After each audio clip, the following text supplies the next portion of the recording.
Hello, this is Reverend Don Lewis coming to you from the beautiful metaverse, and more specifically from beautiful Danville, Illinois, homeland of the Corellian tradition. And I hope that you're having a lovely day. This is Midday with Reverend Don. Welcome. And as you know, if you follow Midday with Reverend Don, you can type your questions or comments into most any of the platforms that you might be watching on. They'll show up here in my chat room. The chat room is on the screen today because I don't have a guest, and we can all share it together. A few platforms may not translate directly into the chat room, but most of them do. And I love having conversation with you during this half hour. Yesterday, I was speaking more or less generally about spell work and kind of what that is, what's in it, and important principles to be guided by but not to be bound by. Today, I wanted to talk about mirror magic specifically. And mirror magic is one type of magic. And I was talking yesterday about how when I wrote the first degree materials for the Corellian tradition, for witch school, that I included a large section on spell work, but not in the sense of a cookbook of spells for people, but rather talking about different kinds of spell work, different ways that you approach this. But mirror work is one of the ways that you can approach this. I've not actually written very much about that, but I thought I'd talk about it today. And mirror magic goes back a long way in human history, and particularly in divination, which of course is a kind of magic. And it goes back farther than actual mirrors. The earliest example of using a mirrored surface in a magical context that I can speak to is using a mirrored surface for scrying. And what they used was a bowl of water. And to do this, the person doing the scrying, the person receiving the visions, would stare into the water, go into a trance, and receive visions. And hello to Bimby in the chat room. It's good to see you, Bimby. The person would then describe what they were seeing to a second person who would record and interpret the visions. And we find this attested as far ago as ancient Egypt. And for a long time, the way this was commonly done is that a child would be chosen to receive the visions, to stare into the bowl of water, to receive the visions, and an adult, usually of some sort of priesthood or magical training, would then interpret and record the visions. And this probably is still being done in some places even today. One of the more famous examples, Nostradamus used this practice on occasion. Over time, it became more common for people to sometimes use an adult to have the visions, and one of the most famous people for doing that is Edward Kelly. And you may be familiar with Edward Kelly as being the clairvoyant who worked with John Dee and brought through all of that Enochian material. And this is one of the ways they did that. And hello to Vivian in the chat room. And Vivian says, I'm just a few minutes behind Lol for the first time. I'm usually really late. So proud of myself. Oh, that's wonderful. It's good to see you, Vivian. But yes, this sort of scrying using the mirrored surface continued right up until the modern era, and there's still people who do it today. Today, however, it's more common for just one person to be both receiving and interpreting the visions. And it's a practice that you might do yourself alone or with a partner. And it's very simple. You just take your bowl of water and you go into a trance staring at the water to bring through the visions. You can also use something like a ring or a crystal ball for the same purpose. A ring, if it has like a shiny cabochon stone, is very good for this because it reacts as a mirrored surface. A crystal ball reacts as a mirrored surface, either an actual crystal ball made from crystal, or a glass crystal ball made from from glass. And people use both of these for crystal gazing, which is a kind of mirror magic because you're using the crystal as a mirror, or the ring as a mirror, or what have you. You can also use just a plain old mirror. Mirrors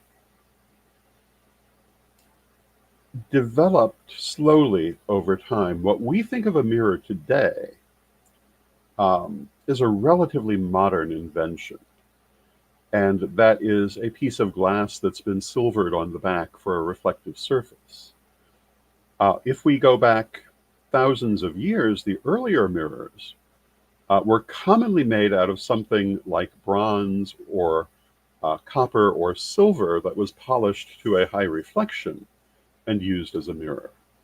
If you look at ancient Egyptian mirrors, they're usually bronze or they're gilded.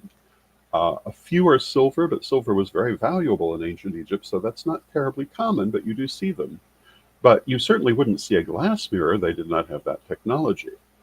But mirrors were very important in ancient Egypt, and are heavily linked to the concept of life, the Ankh sign. And they were commonly reflective of that sign, and mirror cases were commonly made in that sign, which speaks to the magic that mirrors were considered to possess. Over time, the ability to make mirrors developed. Eventually, we got glass mirrors like we have today. When people use mirrors for clairvoyance, for scrying, you can use an ordinary mirror. You can use any highly polished article.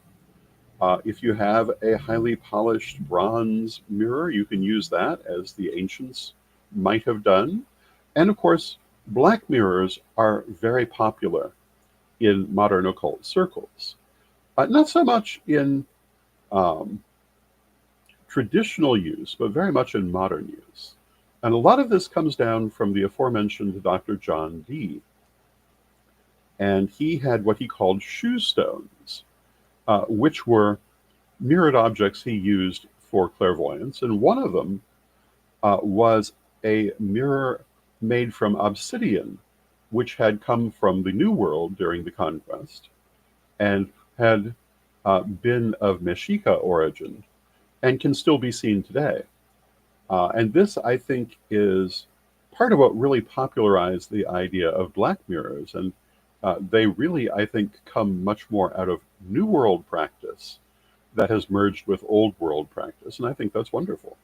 Today, however, black mirrors are very common. And what is often done to make a black mirror is you take a sheet of glass and you paint the back of it black. And it will give you a mirrored surface that you scry through. And hello to Nicholas in the chat room. It's good to see you, Nicholas. And you do this by going into a trance as you look into the mirrored surface. These are some of the more common ways that mirrors are used in magic, but there are, of course, many others. The other thing about mirrors and any reflective substance is that they can be used for defensive magic. And this is a very common way to use a mirror magically. And also reflective stones like hematite. And the idea is that the reflection turns away negativity. The most common thing that people do with this is that they will have a mirror near the entrance to their home. I was raised with the idea that you put the mirror in one of the front windows to reflect any negativity back outside. And usually it would be like a lady's compact or any small mirror that was not overly noticeable. And you put it in the window to be the basis of your barrier reflecting negativity. Another thing you can do, though, is to hang a mirror on the wall just inside that front door so that when the door opens, the mirror is right there to reflect negativity. That also is an example of this practice. My late mother had a number of pieces of jewelry, some of which I've shown on here before, which had a mirrored surface. that could be worn for defensive reasons in this way, the mirror reflecting any negativity that might be sent towards her. But to anyone looking, it was just a nice little gold or silver pin with a flat surface. This makes a very nice tie tack on occasion as well, both because the flat mirrored surface reflects negativity, but it also doesn't make anyone wonder what you're doing. It just looks like a piece of jewelry. It's a very nice way to use a mirror for defensive magic. Rings can be used this way as well. There are a number of different ways that you can have a reflective ring that you can use as part of a psychic barrier to reflect negativity. And wearing that ring isn't going to tell anyone that you're doing this. It's just going to look like a ring, and yet it can be very, very magical, very magically empowered. This is another major use of mirrors in magic. You will also see this in particularly in fashion from certain cultures around the world, where mirrors are used as part of the costume on a regular basis. Part of the reason for that is to reflect negativity. And you'll see that sometimes in the contemporary pagan community as well. The mirrors appear to be decoration, but they're also there for defensive purposes. And this is a good thing to remember, and something that you can do. And hello to Reverend Mary in the chat room. It's good to see you, Mary. There are all kinds of different things that you can do with mirrors for defensive purposes that don't appear to be defensive to anyone else unless they know. And, in the times that we often find ourselves living in, both the current time and many other times in history, it can be useful to have discrete metaphysical defense mechanisms around you. And this is one that you can use. Other things people do with mirrors include dimensional magic. And this can be done in a number of ways, but mirrors are often thought to be a way of looking into another dimension through scrying, even a doorway into other dimensions if you open it in a certain way. And you'll see people using mirrors for this purpose. At the original site of Holy City Temple, there's a lot of mirror magic that was done. And that particular site had highly polished marble floors, which acted as mirrors. And I remember in particular a ritual that involved placing candles at certain points in that hallway that was extremely atmospheric and very multidimensional as it was put together. I'm not going to go into a lot of details about how to put together a multidimensional ritual on this program, because I think it's one of those things that you need to have some experience before you start working with. But we talk about that sort of thing more in, for example, my book on third degree lessons, which talks about things like time magic and multidimensionality. I am not a great believer in the idea that you often find in the metaphysical community that magic is so dangerous, you should be afraid, you should be very worried about practicing magic. For the most part, that's not, in my opinion. However, the exception to that is as you start to work with the higher range issues, things like multidimensionality, things like time magic, there's a certain danger in that. And the danger isn't what people are going to tell you, oh, you accidentally manifested something you didn't want. Well, then you manifest something different. The danger is unraveling your connection to what we perceive as the real world. That is the one big danger of high-level magic that I will warn people about. You want to be very well grounded and have a strong sense of yourself before you start doing that level of magic. Because when you start to realize how fluid things like time and space can be, that there are such things as parallel dimensions, and that you can move between them, you can easily lose your place in reality if you're not firmly grounded. Now, in Kabbalah, at least in certain forms of Kabbalah, there used to be a point of view that no one should study Kabbalah unless they were over 40 years old and married with children. Um, Not a point of view I agree with, except that the point of this was that so they would be so well grounded in the real world that studying these higher levels of magic could not completely distract them from it or completely destroy their concept of reality. These are very important things, and not quite where I thought I would go with mirror magic, but on the other hand, when you think about it, it's completely in keeping with mirror magic. When you look in a mirror, you're seeing another version of reality. Um, Same with a camera. When you look into a camera, when I sit here and look at my computer, I am seeing another version of myself. And that version of myself is mirrored from the actual version of myself. Um, so there's already a little difference there. But when you work with these things, you realize that they can be the gateway to researching the great differences that can exist between one dimension and another, between one version of reality and another. Years ago, there was a program called Sliders. It's not the only one that ever dealt with this subject, but it's the primary one of my generation. And in this program, they were going from one parallel dimension to another every week, occasionally a couple during a week. And it really explored this idea in some interesting ways.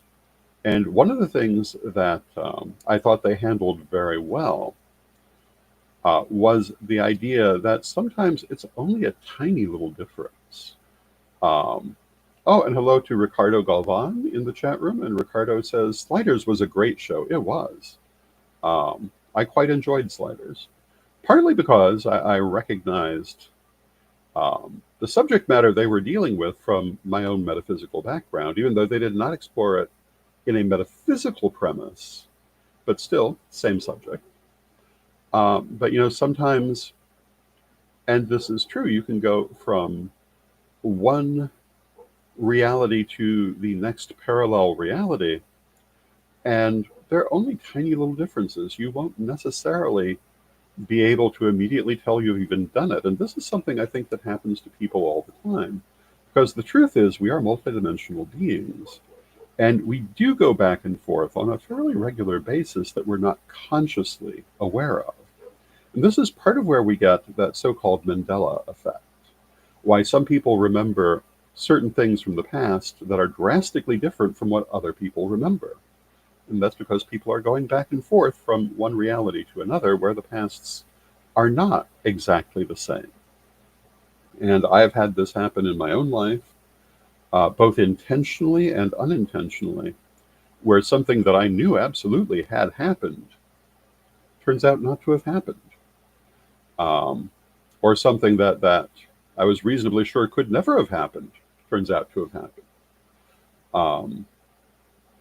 And even occasionally where someone whose death I very strongly remember is still living, because in one parallel reality they deceased and in another they did not. This is the kind of thing that you encounter in high level magic that can endanger your sense of reality if you're not very well grounded. It's only one of the many reasons I focus on grounding from day one in instructions about magic. It is the strongest and most important thing that I can advise. And the farther you go, the more important it is.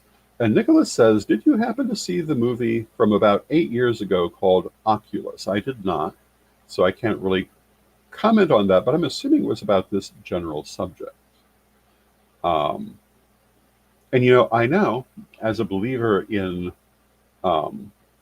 multiple parallel realities, that my own story is undoubtedly different in several different universes, including one where I died in 1990, 1991, um, one where I died 2 years ago, one where um, I was not sick 2 years ago. I firmly believe that most major possibilities diverge into different timelines.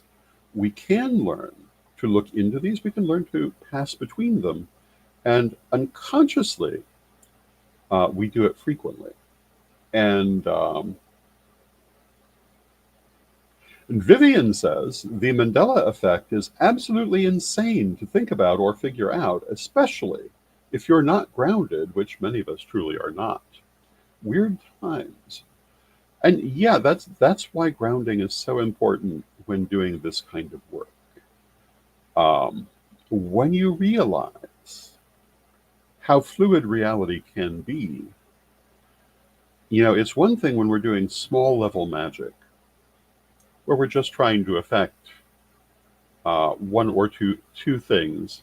It's not going to unravel too much for us, but as we get into higher and higher magic, it's very important to be grounded. When you realize that, yes, magic can affect that job situation or that romantic situation or um, that other situation, your attitude toward reality must be slightly different because you see that it can be adjusted. The extent to which it can be adjusted is much greater than we normally deal with. Now, doing that intentionally is not necessarily an easy thing. I can think of a number of things I would like to adjust at this moment that are beyond my ability to do, but not because I doubt they're possible, because the things that I have experienced as possible tell me that they are, but they're a little bit more than I am simply able to shift. Um, and maybe I need to try harder. We'll see. Um, but, years ago, we had a Corellian high priest who was a professor of math, actually at Danville Area Community College. And his comment was that the reason that so many people hate math is the way that it's taught. That math was actually a wonderfully interesting introduction to the structure of the universe once you started dealing with theoretical math, but for whatever reason, this was kept out of mathematics instructions until you reached a high level. And he thought that if you introduced more of these ideas earlier on, students would be far more interested. And although I agree with that, I also think that it's the same thing we're talking about here, that when you start to look at the actual complexity of these situations, it can be very ungrounding if you're not sufficiently grounded when you go in. Bimby says, do you think it's possible that when we die in one reality, unless it's of great old age, that we just survive in another reality and keep on living our lives? Yes, to some extent, I do believe that. One of the earliest metaphysical teachings that I remember was my grandmother's teaching that if when we end this life we're not satisfied with it, we can repeat it, which I now understand as being simultaneous and having to do with the illusory nature of time. But in terms of how we experience it, it may very well seem like repeating rather than multiple dimensions. But yes, I think that that for many of us, I don't think that our lives end in the same place in all of these different dimensions. And it's just a matter of where our point of consciousness is at any given moment. Um, when your consciousness goes from one dimension to another, which again is something you can learn to do, it doesn't mean that first dimension ceases to exist or that you're not still there. It means your consciousness has changed its focus, which is a very complicated idea. And if you've never heard that idea before, it might take a little bit to wrap your head around it. But once you understand it, it explains a lot of things. And one of the questions I'm often asked is how do I reconcile the idea of ancestral veneration and reincarnation? And this basically kind of is the answer to that. The nature of the soul and the nature of time is such that it's not one single stream. The soul has many different existences all going at once, including those ancestral personalities that remain and all the different versions of every incarnation. And Vivian says, oh gosh, I really don't want to repeat this life on Earth. And I'm afraid that's really not one of the choices that we necessarily get. I do believe, however, there's another old film called The Adding Machine, which I think really illustrates this point very well.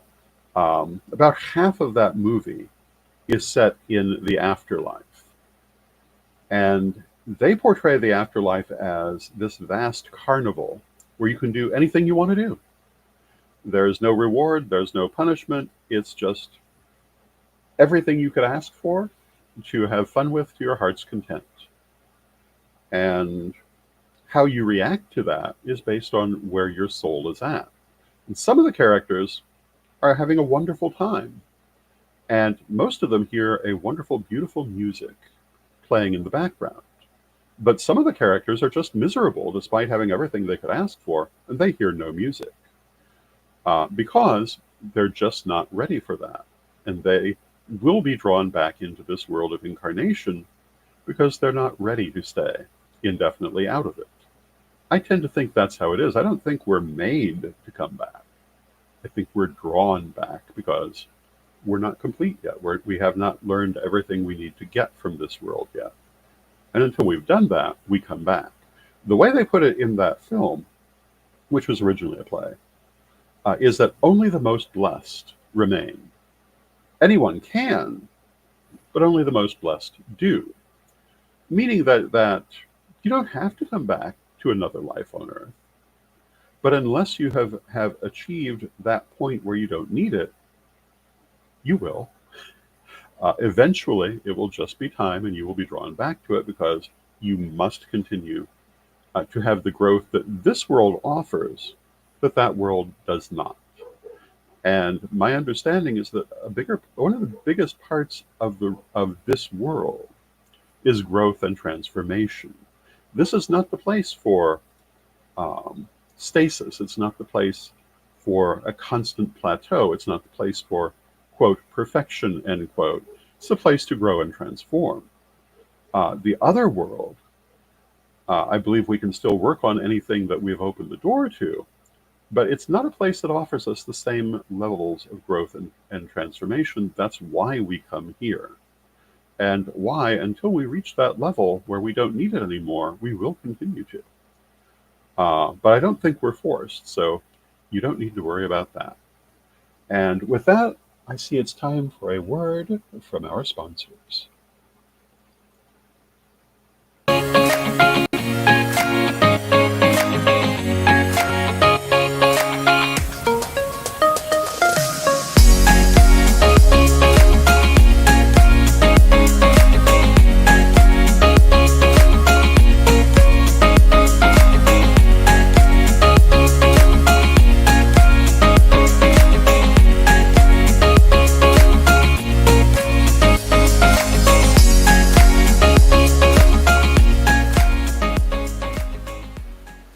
Ready to unlock the secrets of the universe?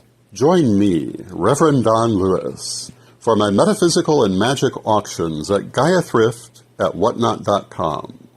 Discover fascinating artifacts, mystical crystals, and rare and unusual books that could change your life. Don't miss this chance to bring a little magic into your world. Rev Don's Metaphysical and Magic Auctions, where the extraordinary can become yours. And thank you to our sponsors, Equinox Learning Hub and Rev Don's Metaphysical and Magic Auctions. Our next Metaphysical and Magic Auction will be February 28th at 7 p.m. Central Time. I hope you'll join us for that. I thank you for joining me for today's program. I hope that you have found it interesting and enjoyable. And let us close with our prayer, as we always do. Divine Mother Goddess, Divine Father God, beloved ancestors, we thank you for all that you do for us in our lives, and we ask you to help us to remain grounded and centered as we deal with all of the many things that life brings us, especially if we are walking the path of high magic. Help us to always have a good understanding of what we are doing and retain our sense of self and place as we do it. Beloved Mother Goddess, beloved Father God, beloved ancestors, we thank you with great love, knowing you're always with us. From respect, we thank you for your presence, and may you be blessed now and always. And I thank you for your presence. May you be blessed now and always, and I will see you again